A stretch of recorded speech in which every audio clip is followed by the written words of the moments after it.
Are you okay with him moving to the head of the class at a Heisman with those two games? Because he wasn't even in the discussion before those two games. This is a big opportunity for Dylan if he wants to continue to make his case for the Heisman Trophy, and I think he's shown that. What is he, a sixth-tier player who's going to probably end up setting most of the passing marks because he's been around for so long? So why not also throw a Heisman Trophy in the mix? Pharrell Coast to Coast, only on SportsGrid. Anyone that's been to a sporting event, the atmosphere before a game, I think Game Time Decisions has that same exact atmosphere. This is our arena. This is what we do. There is going to be an energy to Game Time Decisions that you will feel night in and night out. The excitement you get when you lock your bets and when you're figuring out what you want to do, we can zone in on the biggest games each night. I want this to be the place that people come to before the games start so they feel as ready as possible to lock in their cards. We are going to hit every single one of those markets that you need to know about. We're going to go through every single thing, and I've got a great team behind me that's going to help me get the job done. There is not going to be a better place, I promise you, than Game Time Decisions to get that new information, react to it, and be able to then bet accordingly. We will have everything at our disposal, and we will use that to our advantage. I'm Kevin Walsh. Tune into Game Time Decisions from 6 to 8 p.m. Eastern on SportsGrid.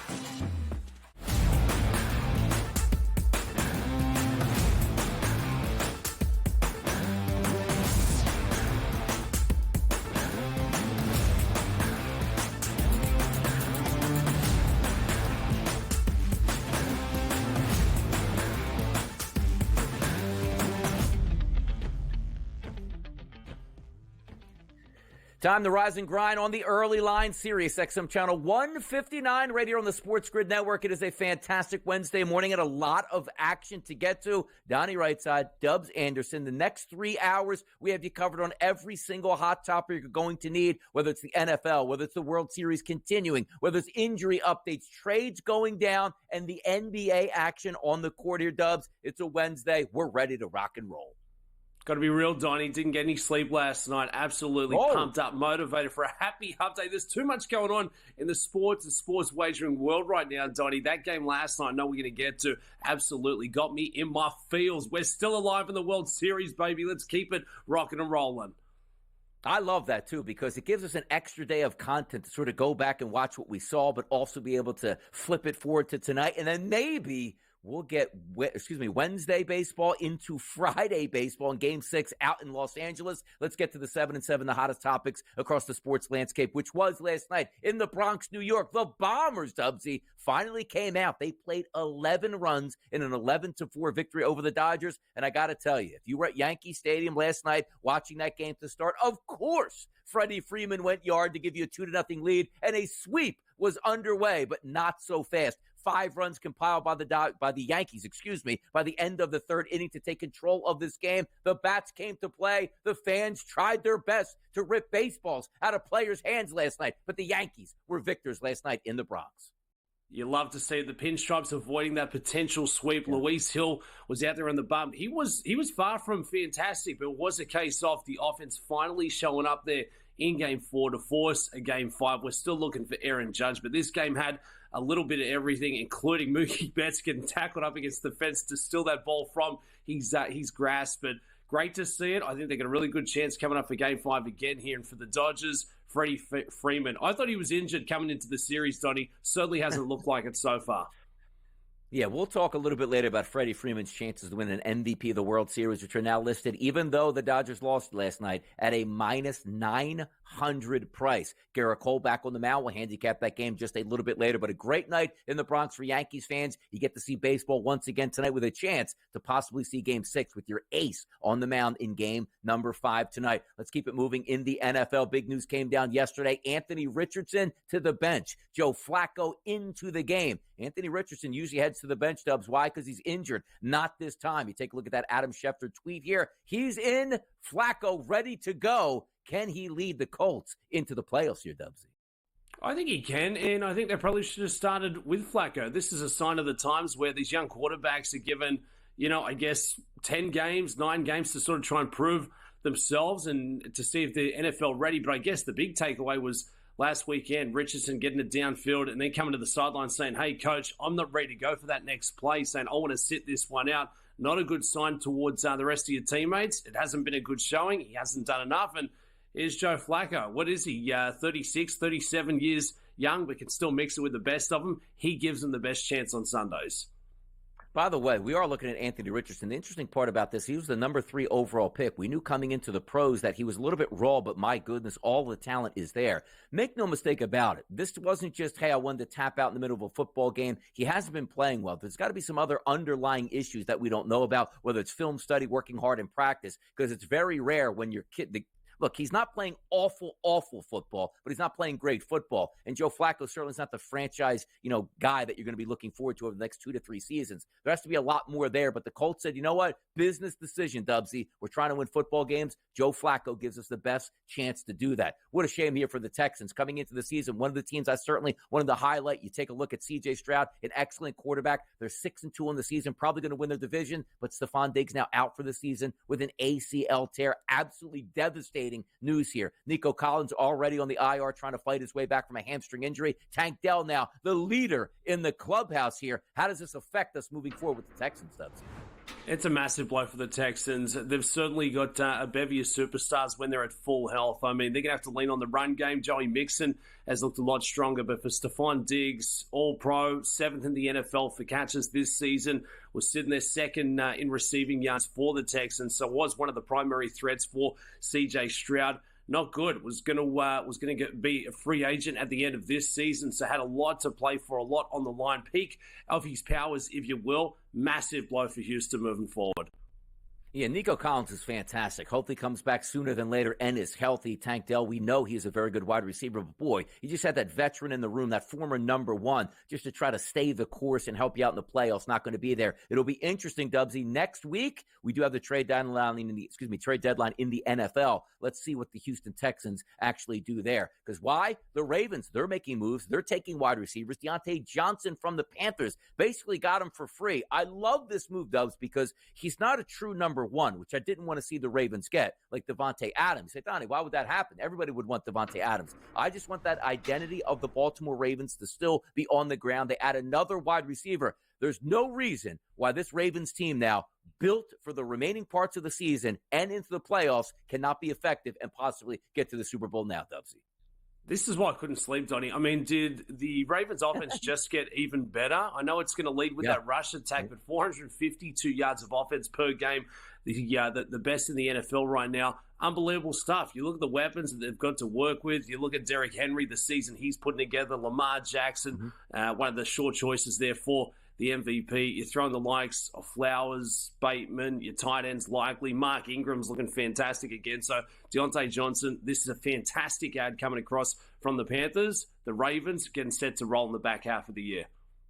Love the move. We'll see how they go. Also, for a devastating loss to the lowly Cleveland Browns, which Jameis Winston was able to play fire football in that game to knock them off. They're trying to make themselves better. I love that. And also the Vikings, if we flip it over to the NFC, they lose one of the best left tackles in football in Christian Darrisaw. What do? They don't waste any time. They go out and get another left tackle in Cam Robinson from the Jaguars, who seemingly are starting to wave the white flag here in 2024. The Vikings aren't giving up on their season. They add a good left tackle here. Yeah, brings plenty of experience and pedigree to the clubhouse, and I think that's absolutely what they're going to need, trying to keep this season upright. The Vikings look fantastic thus far. Darrisaw was a massive loss for him, but you look at Cam Robinson and what he brings, no shortage, but an absolute professional in the pros here for the Jags. Now coming across with a really good chance to make a bit of a playoff push, something that he hasn't been playing for the last 5, 6, 7, 8 years there. So I think this is another timely ad for Minnesota. Absolutely. And you look at these players, like we talk about Deontay Johnson coming over from a dead-in-the-water program to a team with a legitimate chance to win a Super Bowl. Then you see there, Darius Hall goes down. You add your left tackle. He comes from a program that certainly wasn't going anywhere in Jacksonville over to Minnesota with a chance to make a playoff run. To the NBA last night, the Stars were out, and that means the Mavericks were a 120-114 victor over the Minnesota Timberwolves. You take a look at yesterday, Doncic, 24 points. Kyrie Irving, 35-point superstar. The Ant-Man, Anthony Edwards, 12 of 20 from the floor, 7 of 13 from three-point range, 37 points. Not good enough as the Dallas Mavericks picked up the dub over Minnesota. Mavericks looking really good. Kyrie Irving, 16 points of the 35 in that third quarter. And for Anthony Edwards, 5+ three-pointers in all 4 games this season. So Minnesota, the Tims, they're looking strong without obviously having the big fella Cat back in the mix this season. But for Dallas, the Mavericks, Kyrie Irving, he was back in his bag. And Luka coming up with that clutch dagger. Timely. Love to see it. New look Mavs there with Klay Thompson firing three-point shots as well. We'll see how that goes here, but exciting times in the NBA and also exciting times for my Philadelphia 76ers getting fined $100,000 because of the statements made about Joel Embiid's health. No Embiid yet, no Paul George yet. That's all I can say on that, Dubsy. That's it. It's tough. And look, we're not questioning the validity of the injury there for Big Jojo. It's just the transparency. And $100,000, it's nothing but a bit of loose change. They would have made that from the nacho stand prior to the opening tip-off for Game 4 coming up there. So not great to see there for the 76ers. We want to see the superstars out there on the floor, Donnie. If I go to StubHub and pay $10 for a nosebleed, I want to see the big names in attendance, even if it's for 2 minutes. Even if it's just for 2 minutes. $100,000. That's just a couple parlays on FanDuel to get that money back here. No problems at all. Let's talk baseball next. Game number 4. What happened there?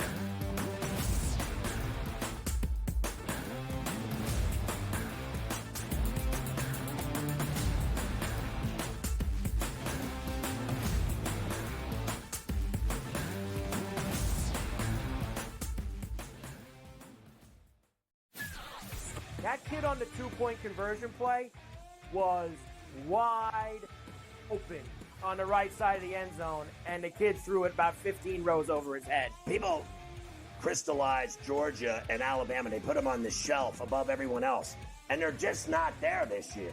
I thought the kid Beck was great on Saturday, but they barely beat Mississippi State, who is porous. Pharrell Coast to Coast, only on SportsGrid. Anyone that's been to a sporting event, the atmosphere before a game, I think Game Time Decisions has that same exact atmosphere. This is our arena.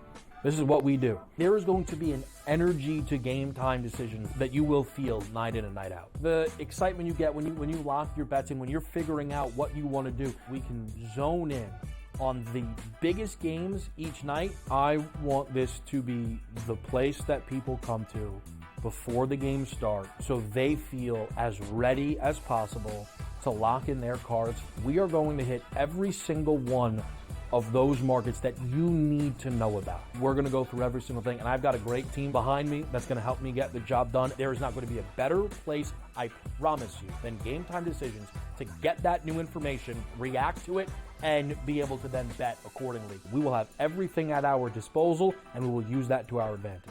I'm Kevin Walsh. Tune into Game Time Decisions from 6 to 8 p.m. Eastern on SportsGrid. Look, Aaron Rodgers, it does seem like he really enjoys, people like us, Vinny, talking about him. I don't know what's going on here with Aaron Rodgers. I think there's some frustration settling in, and the Jets were not supposed to be this bad of a defense, right? They've had a lot of injuries. Maybe that's the thing here. Robert Saleh's influence is there. I know they have their defensive coordinator running things, but now he's distracted. Newswire, only on SportsGrid.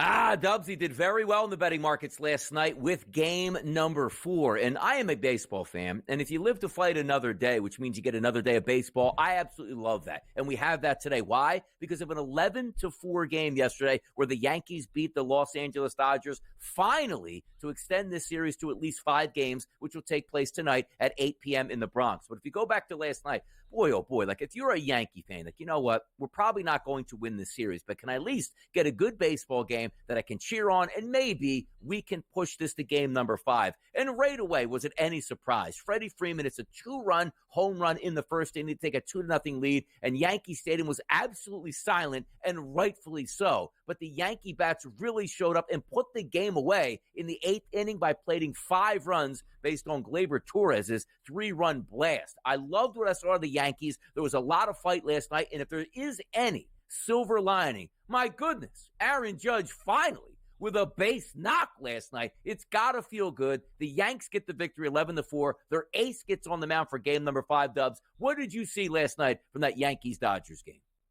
I thought it was fantastic. I thought on the betting side of things, all the stars really aligned. It wasn't going to be the Dodgers' best chance of trying to close out a World Series. They were always leaning on that bullpen game, and it really wasn't enough in support there. For Luis Hill, we knew he was a little sketchy, I guess you could say. He wasn't fantastic in trying to lead the Pinstripes early in this one, but the offense finally lit up, and I guess it was a regression to the means. I mean, there was only so long we could go without all this star power and this superstar showing on the offensive side for the Yankees that they just weren't going to deliver us a couple of runs. Even when the Dodgers went up early in this one, it just felt like it was going to blow open late. I thought Anthony Volpe was fantastic. It was great to see Aaron Judge finding a little bit of momentum, and that can be a scary thing.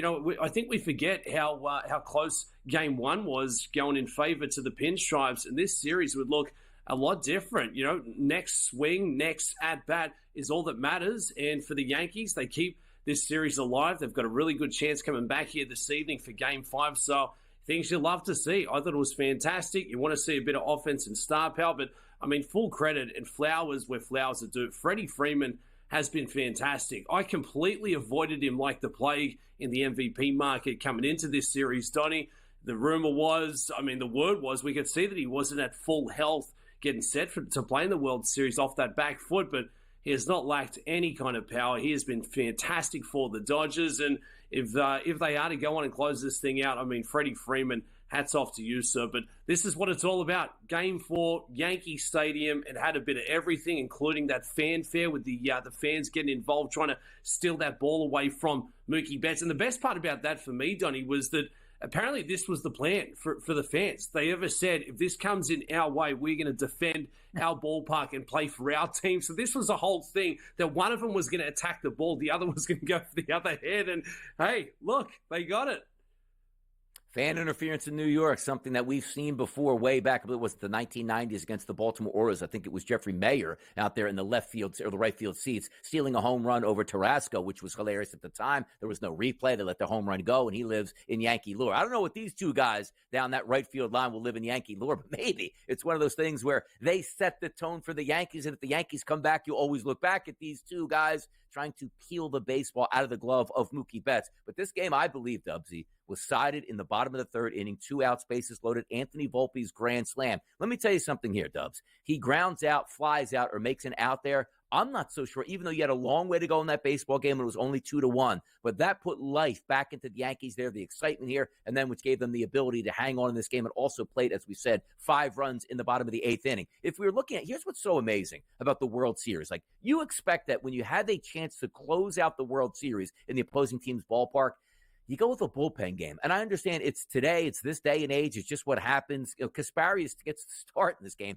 pitches 2 innings. The guy first saw his Major League Baseball action in August of this year in a World Series closeout game on the road. Now, he ends up giving 1 earned run. Hudson comes in, gives up 4 earned. Honeywell, obviously, in the 8th inning, gives up 5 earned runs. But Luis Hill, you're right about it, starting it off here. 4 innings pitched, 4 earned runs. Dubs, you tell me that yesterday before this game started, I'm taking the Dodgers in a runaway victory if they're going to knock Heel out at that point. But it's a gutsy effort by the Yankees. I'm sure Yankee Stadium will be on fire tonight, but I was pretty impressed. 4 of 15 with runners in scoring position, which isn't great, but it shows the Yankees had a lot of chances to plate runs, and they came up with the big swings when they needed to get them.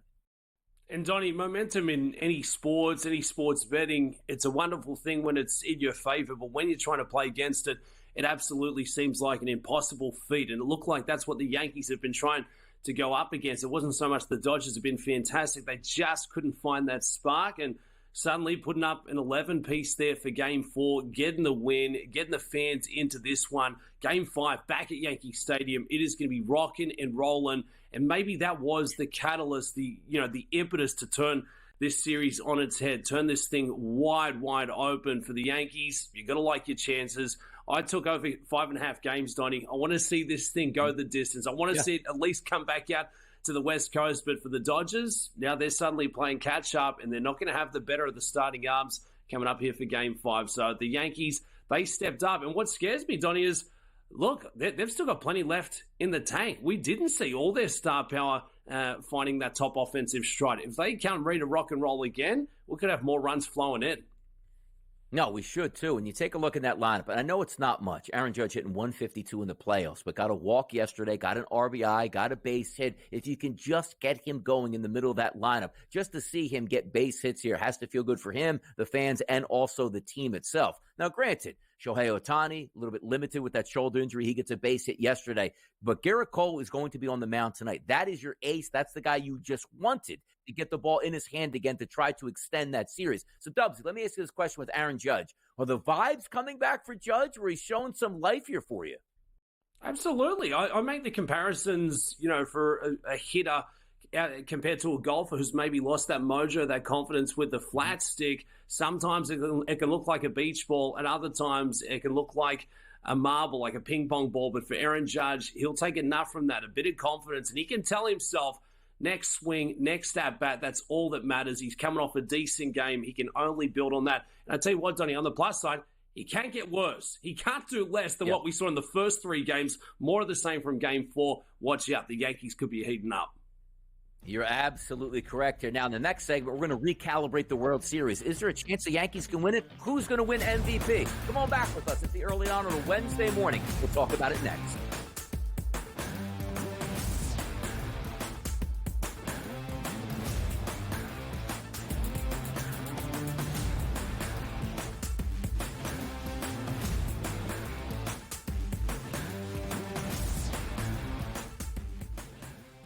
Need help with your NFL picks? Get NFL insider knowledge from Pro Football Doc, Dr. David Chow, with Sick Picks at Sports Injury Central. We reveal hidden injury advantages the sports books miss. Our doctors provide insights, and our algorithm tells you who to bet on. Spreads, player props, totals, in-game bets, Sick Picks covers it all. Get a free week now with promo code SportsGrid at SickScore.com. Right here with you on Pro Football Today on SportsGrid. Odds in motion, trying to see what lines have moved throughout the week. Never felt more comfortable in this set than I do for this year. I am ready. I'm just getting angry. The hot takes are going to be here all long, people. What in the world is going on in Miami, Don? It's not particularly anything to shy away from just because many people are on top of it. Hot take, hot take. I think this line is asking you once again to take New Orleans. Pro Football Today, only on SportsGrid. Anyone that's been to a sporting event, the atmosphere before a game, I think Game Time Decisions has that same exact atmosphere. This is our arena.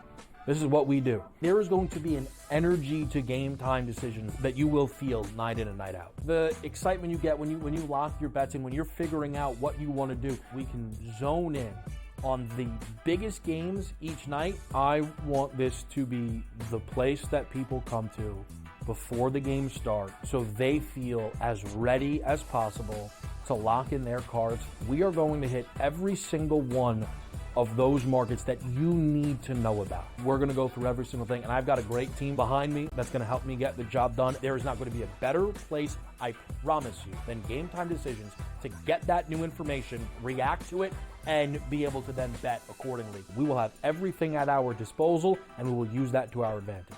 I'm Kevin Walsh. Tune into Game Time Decisions from 6 to 8 p.m. Eastern.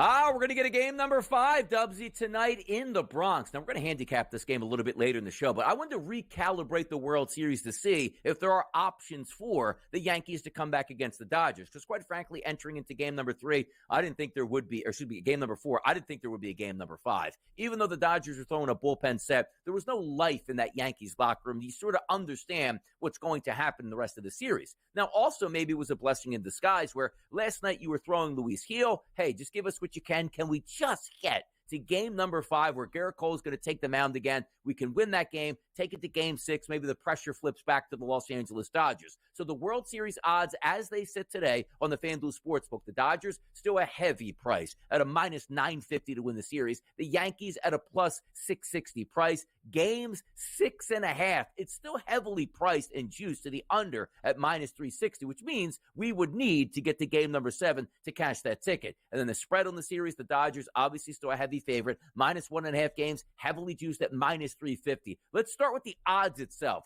Is there any buying back here just yet on the New York Yankees at a plus 660 price? Or the Dodgers, you say, you know what? It might be a great parlay piece. I'll use it with something else. I'll take the minus 950 in the series and use it with some other wagers. You'd want to have a couple of great other ways. Just going with that minus 950. Yeah. I think the only value is there with the Yankees, and they'd have to start with game 5. Obviously, that series total was set at 5.5. That now skyrockets to 6.5. Maybe the Dodgers minus 1.5, but I just don't see a world in which I could entertain the Yankees getting back in to win this thing. But I do think they've got a really good chance of taking out game 5. So a lot of those World Series markets and prices, heavily juiced there for the Dodgers, minus 950. But stranger things have happened. They still run the race for a very good reason. It's a best of 7 for a good reason, and they're still alive, so they still got that puncher's chance. You can only start with the next one coming up later this evening. And if they can get it back to LA for a game 6, Donnie, who knows? So maybe that's the price play, a little sprinkle, a little pizza money, if you will, on the Yankees to take this series out altogether there. You're still getting a nice little number. And look, if they can somehow pull the upset tonight, game 6,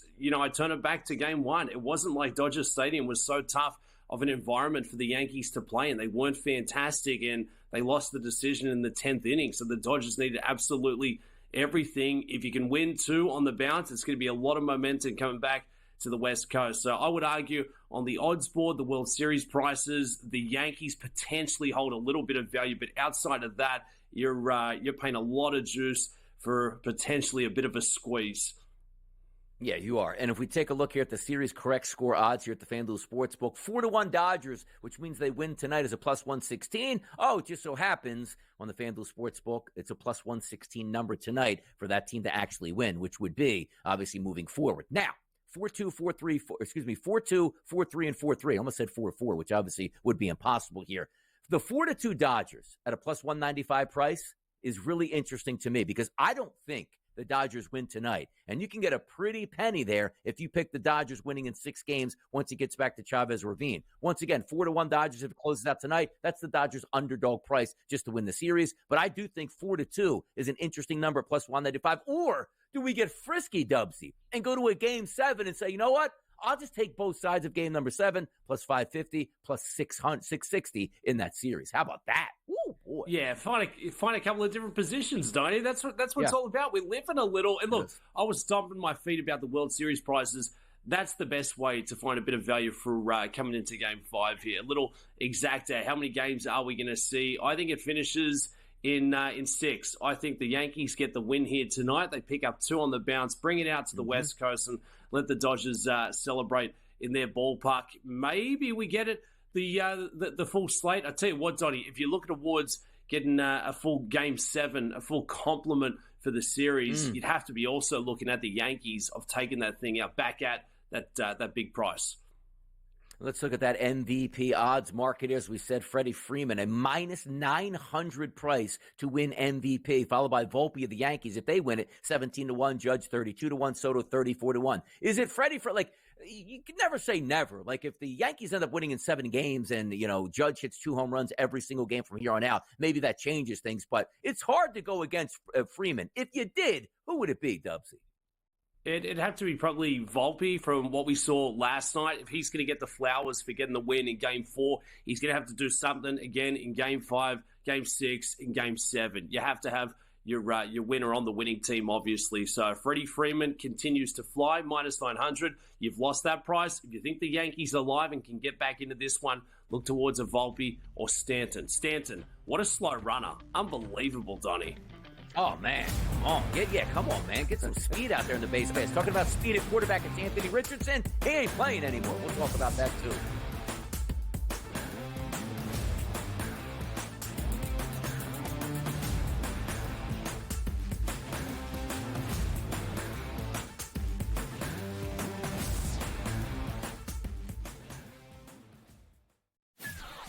That kid on the two-point conversion play was wide open on the right side of the end zone, and the kid threw it about 15 rows over his head. People crystallized Georgia and Alabama. They put them on the shelf above everyone else, and they're just not there this year. I thought the kid Beck was great on Saturday, but they barely beat Mississippi State, who is porous. Pharrell Coast to Coast, only on SportsGrid. Anyone that's been to a sporting event, the atmosphere before a game, I think Game Time Decisions has that same exact atmosphere. This is our arena.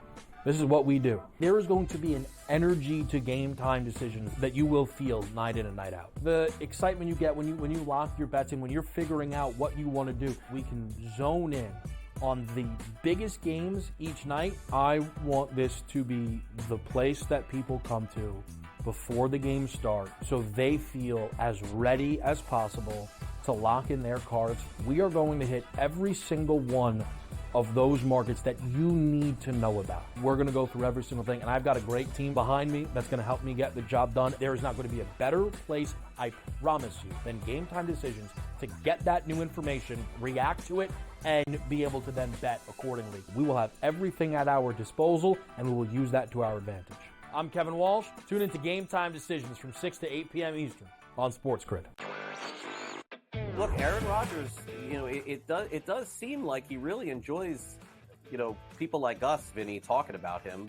I don't know what's going on here with Aaron Rodgers. I think there's some frustration settling in, and the Jets were not supposed to be this bad of a defense, right? They've had a lot of injuries. Maybe that's the thing here. Robert Saleh's influence is there. I know they have their defensive coordinator running things, but now he's distracted.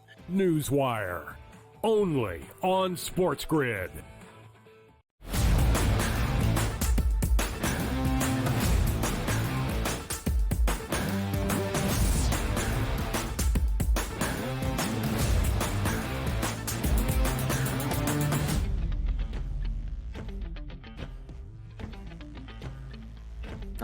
Just like in golf, Dubsy, moving day sets in where some of these players move up and down to try to get a chance to win a golf tournament. You say, why are you talking golf right now? Because it's moving day in Indianapolis. Moving in is Joe Flacco. Moving out is Anthony Richardson. You take a look at that Adam Schefter bombshell yesterday. The coaches met this morning and made seismic organizational decision to change quarterbacks. And yes, that means Anthony Richardson, the number 3 overall pick, no longer the starting quarterback. Is it short term? Is it long term? Let's start here, Dubsy. I agree with this decision because in the NFL, it's a week-to-week league. If you feel your team has a chance to win and a better chance to win with a different quarterback and or make the playoffs, you owe it to your locker room to make that change. Do we think Anthony Richardson is done in the NFL and can't be a quarterback? Not necessarily, but it's obvious to the point right now. He's inefficient at the quarterback. He's not making the plays he needs to make, and it looks like the Colts could be in a better position with Joe Flacco. Do you agree with this move?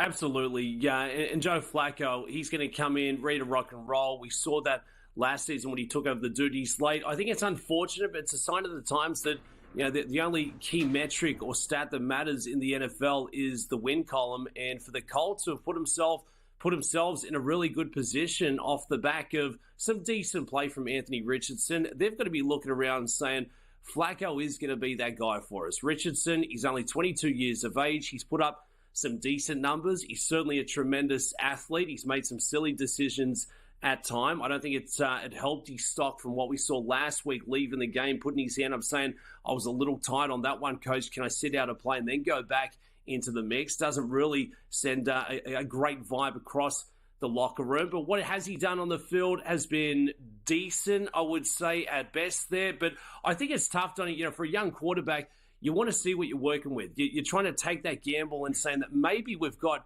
the next CJ Stroud or the next Jordan Love or the next, I'm not going to, Bo Nix, I guess, who's been pretty strong out the gates here in year one. It hasn't worked out in favor. He's shown us ability to rush there, but now put him to the back benches. The only concern, Donnie, is for me, it really hurts a young quarterback's confidence. I know we can say, well, he can now learn from Joe Flacco, but maybe that decision should have made a little earlier in the season. But at least now you know exactly what you're working with. You can try and develop Anthony Richardson to come up and be that starting, franchise quarterback going forward, because, again, he's so young. He's only 22 years of age. He's got all the weapons to make it. It's just not right now. Joe Flacco, seasoned pro. I love this for the Colts going against the Vikings coming up.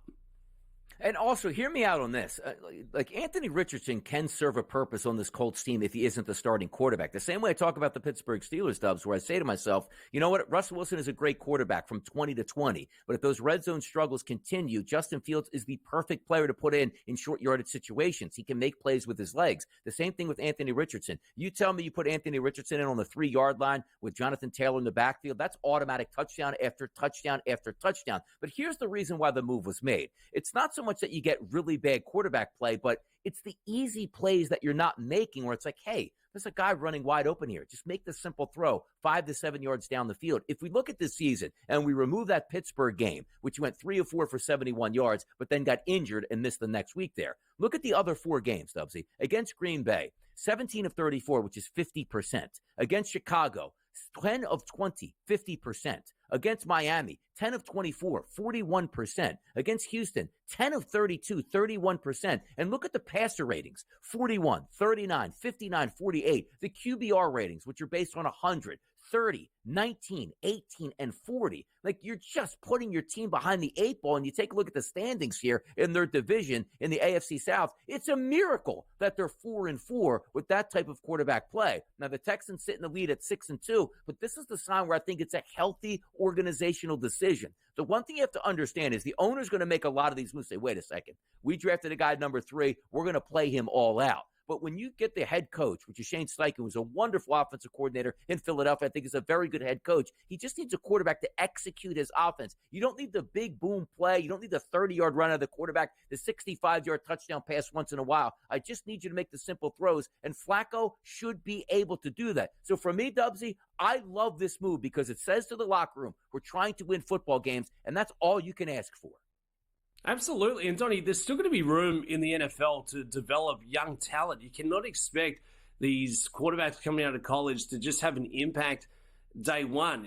Bo's been strong. Caleb, Daniels, they've also been outliers as well. I think they go against the norm and what's expected. If you look at the Colts, obviously a bit of a sour taste with that loss going against the Texans last week. But taking a look at the schedule here, if they can just survive the next 4 and go 500, they've got a really good chance to close out the year with a couple of wins. They've got the Vikings, Bills, Jets, Lions on deck, but then you finish off going against the Pats, Broncos, Titans, Giants, and Jags. That's going to be one of the easiest schedules for the last 6 weeks of the regular season. They know a lot of these games have been right in the balance. You highlighted, Donnie, a couple of easy, silly mistakes have been made, and that's not good enough. And if you look back in hindsight and say, well, if Flacco was our starting quarterback, if Flacco was out there in the fourth quarter to make that dink and dunk and get us that 15 yards, I have no hesitation to think that their record would be looking a little better than 4-4 at 500, and they're still right in the mix here within the division. AFC South, I think, is wide open, especially with that news coming across there that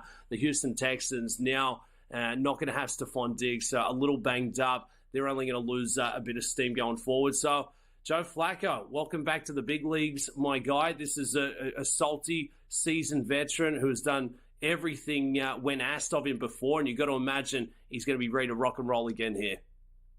Like, instead of 4-4, right, the Colts, if they were 2-6, maybe you ride Anthony Richardson out because, hey, there's no way we can chase down the division leader, which is the Texans, which is a perfect segue because the Texans didn't get any better with the news that Stephon Diggs tore his ACL on Sunday versus the Colts. Season over for him. Now you might be looking to the, markets to try to say, all right, where can we fit in another wide receiver when so many of the big names have already been taken off the board?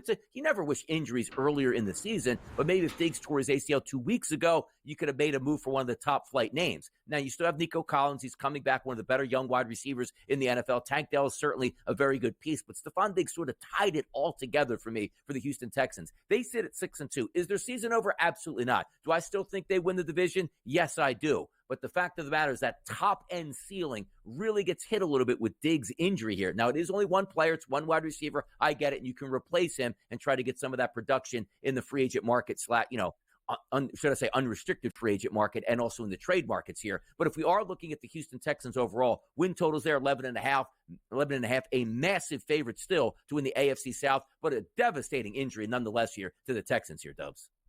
Yeah, and look, Nico's going to have to take a bulk of the productivity moving forward. He's been fantastic, but it's certainly not great news. Just having that experience in the locker room, Donnie. Stephon Diggs, I would say, still at the peak of his powers, and it's a lot tougher than trying to scheme from the other side of the ball if you've got a couple of big threats for the Texans coming at you. The run game has still been very strong. Joe Mixon has looked fantastic since coming back, and you've still got one of the best quarterbacks in the league there in C.J. Stroud. But devastating news for Stephon Diggs. Going to be a free agent going in to next season. It was a non-contact injury, so that they're always a little more serious when there's no one even around you. You just go down like, I guess, the old deck chair out the back of the pool there. So for the Texans trying to go forward, they've started in really good fashion. They picked up where they left off. They're sitting at 6-2. That win total for me, Donnie, a little scary at 11.5. They've got the Jets on deck for Thursday Night Football, but a lot has to go in favor to pick up another 6 wins and go over that mark.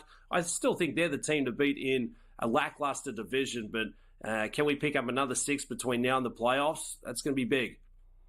Yeah, take a look at his last couple games, too. Minimum of 7 targets, a high of 9 targets. But look at the yardage, Dubs. 69, 82, 77, 23, and 81. Certainly they're going to miss his production. And as you said, they have a game Thursday night in the Meadowlands. So now they're going to be down Stephon Diggs and Collins taking on the limping Jets, but that is a tough spot here. We'll see where they line up. And also, I do think they'll make some moves to fortify that wide receiver position, because once you do Diggs, it's try to replace that production. Maybe they can do it. More NFL talk next. Well, the Ravens, they're looking to add production at the wide receiver position. What does that mean for Lamar Jackson?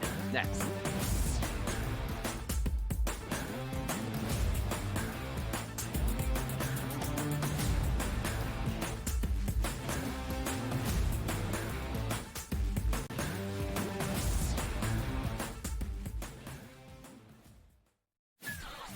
That kid on the 2-point conversion play was wide open on the right side of the end zone, and the kid threw it about 15 rows over his head. People crystallized Georgia and Alabama. They put them on the shelf above everyone else, and they're just not there this year. I thought the kid Beck was great on Saturday, but they barely beat Mississippi State, who is porous. Pharrell Coast to Coast. Only on SportsGrid. Anyone that's been to a sporting event, the atmosphere before a game, I think Game Time Decisions has that same exact atmosphere. This is our arena. This is what we do. There is going to be an energy to Game Time Decisions that you will feel night in and night out. The excitement you get when you lock your bets in, when you're figuring out what you want to do, we can zone in on the biggest games each night. I want this to be the place that people come to before the game starts, so they feel as ready as possible to lock in their cards. We are going to hit every single one of those markets that you need to know about. We're going to go through every single thing, and I've got a great team behind me that's going to help me get the job done. There is not going to be a better place, I promise you, than Game Time Decisions to get that new information, react to it, and be able to then bet accordingly. We will have everything at our disposal, and we will use that to our advantage. I'm Kevin Walsh. Tune into Game Time Decisions from 6 to 8 p.m. Eastern on SportsGrid. Look, Aaron Rodgers, it does seem like he really enjoys, people like us, Vinny, talking about him. I don't know what's going on here with Aaron Rodgers. I think there's some frustration settling in, and the Jets were not supposed to be this bad of a defense, right? They've had a lot of injuries. Maybe that's the thing here. Robert Saleh's influence is there. I know they have their defensive coordinator running things, but now he's distracted. Newswire. only on SportsGrid.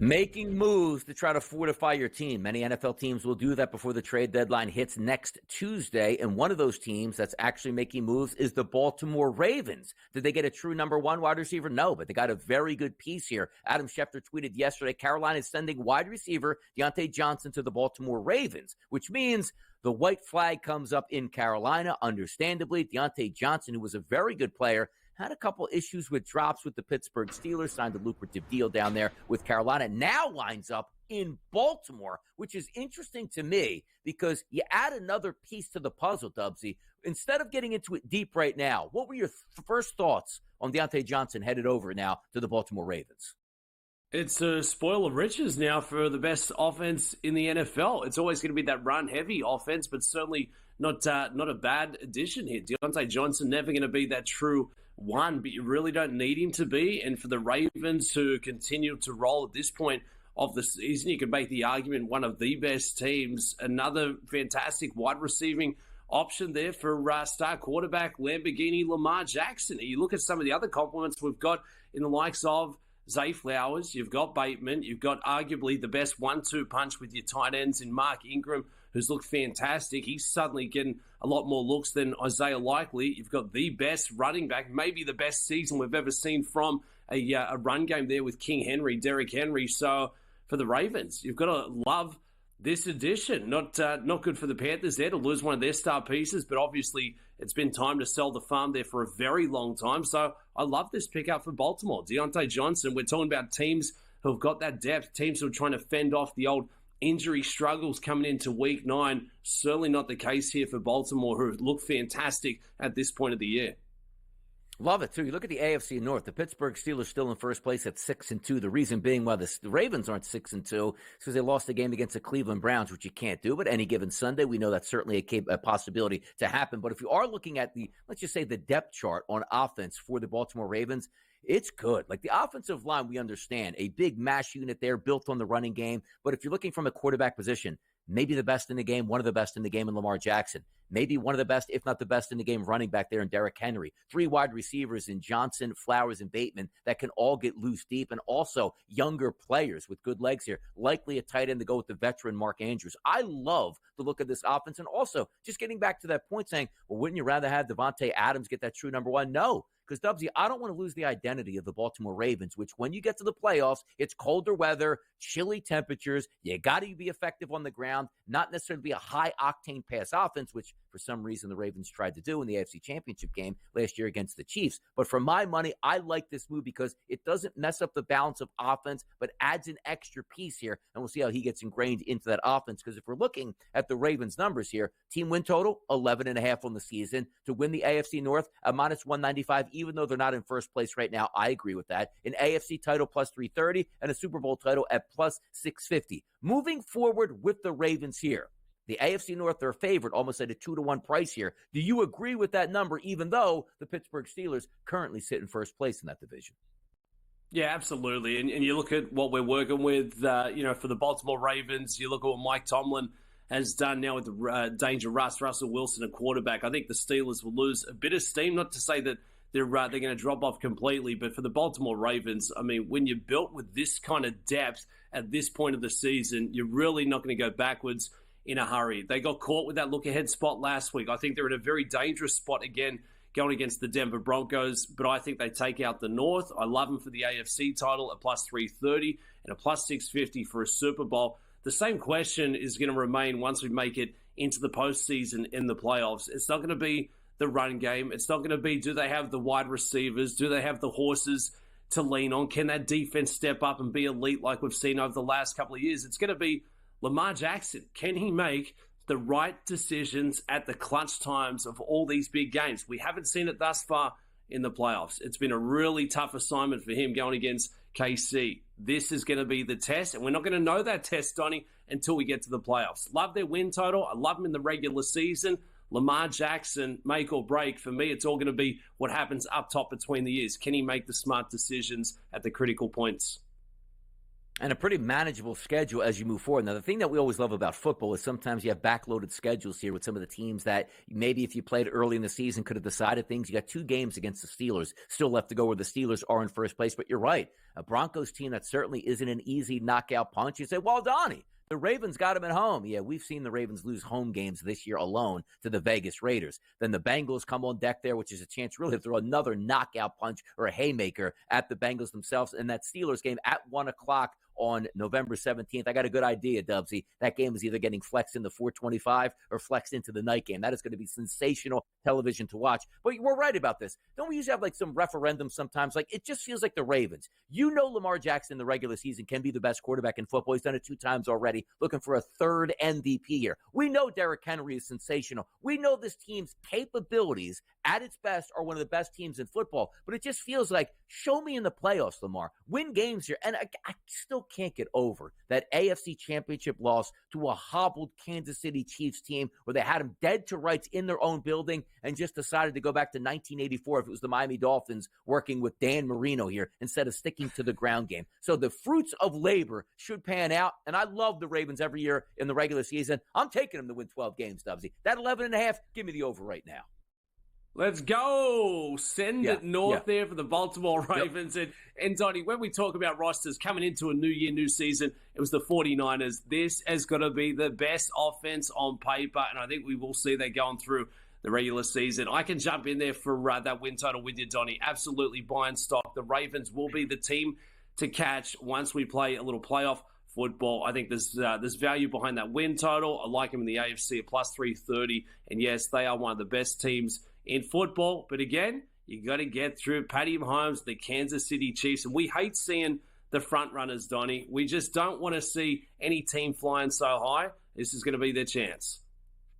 By the way, the last 4 weeks, too, like we talk about adding to offense of the Baltimore Ravens, which is great. You can never have too many weapons, but let's get some help for that defense. How about a pass rusher? The last 4 weeks, 38 points given up to the Bengals, 23 to the Commanders, 31 to the Bucks, 29 to the Browns. That's very un-Ravens-like defense, and we're thinking about Ed Reed and Ray Lewis and all the boys back in the day. Maybe that's where they go to the trade deadline here. Let's flip over to the NBA. Luka Doncic, little Luka magic yesterday. We'll talk NBA and also some early MVP odds in the association next.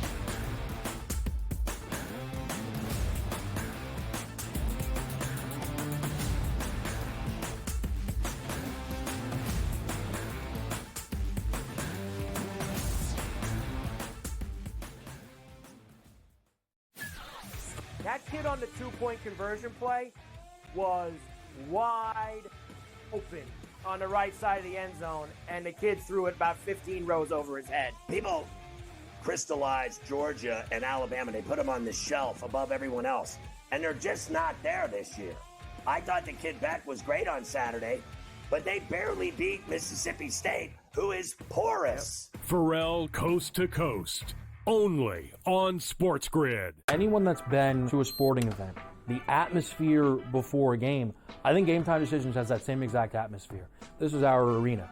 This is what we do. There is going to be an energy to Game Time Decisions that you will feel night in and night out. The excitement you get when you lock your bets in, when you're figuring out what you want to do, we can zone in on the biggest games each night. I want this to be the place that people come to before the games start so they feel as ready as possible to lock in their cards. We are going to hit every single one of those markets that you need to know about. We're going to go through every single thing, and I've got a great team behind me that's going to help me get the job done. There is not going to be a better place, I promise you, than Game Time Decisions to get that new information, react to it, and be able to then bet accordingly. We will have everything at our disposal, and we will use that to our advantage. I'm Kevin Walsh. Tune into Game Time Decisions from 6 to 8 p.m. Eastern on SportsGrid. Look, Aaron Rodgers, it does seem like he really enjoys, people like us, Vinny, talking about him. I don't know what's going on here with Aaron Rodgers. I think there's some frustration settling in, and the Jets were not supposed to be this bad of a defense, right? They've had a lot of injuries. Maybe that's the thing here. Robert Saleh's influence is there. I know they have their defensive coordinator running things, but now he's distracted. Newswire, only on SportsGrid.